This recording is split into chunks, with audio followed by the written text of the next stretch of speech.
আগের ভিডিও তো দেখতেই পেয়েছিলে যে বড় মার কাছে আমি আর আমার বোন গেছিলাম পুজো দিতে। লাইনে দাঁড়িয়েছিলাম যখন, তখন দেখো একজন এসে আমাদেরকে টিপ পরিয়ে দিয়ে গেছে। আর জানো, লাইনে দাঁড়িয়ে থাকতে থাকতে না অবস্থা পুরো সবার বেহাল হয়ে যাচ্ছিল ওখানে, কারণ প্রচন্ড পরিমাণে রোদ ছিল আর সেরকমই গরম, মানে মানুষ পুরো পাগল হয়ে যাচ্ছিল।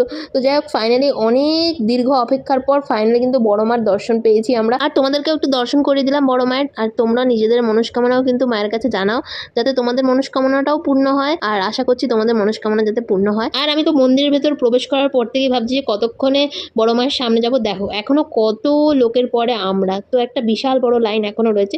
আর বড় মায়ের মন্দিরের মধ্যেই কিন্তু দেখো রাধাকৃষ্ণের মন্দির ছিল, বেশ রাধাকৃষ্ণ মন্দিরের মূর্তিটা কি সুন্দর না। দীর্ঘ অপেক্ষার পর কিন্তু বড় মার সামনে থেকে একদম দর্শন পেয়েছি আমরা। কি যে ভালো লাগছিল তোমাদেরকে কি বলবো। তোমরাও কিন্তু ভালো করে মায়ের দর্শনটা করে নাও। পুজো দেওয়া হয়ে যাওয়ার পর ডালাটা দিয়ে দিয়েছিল ফেরত, সেখান থেকে ওই আলতা, সিঁদুর, ধূপকাঠি, মোমবাতি এখানে রেখে সোজা বেরিয়ে গেছিলাম বাড়ির উদ্দেশ্যে। বাড়িতে এসে নিয়ে বসেছিলাম হচ্ছে আইসক্রিম খেতে। তো আমি এখন আইসক্রিম খাই। তো চলো আজকের মতন বাই।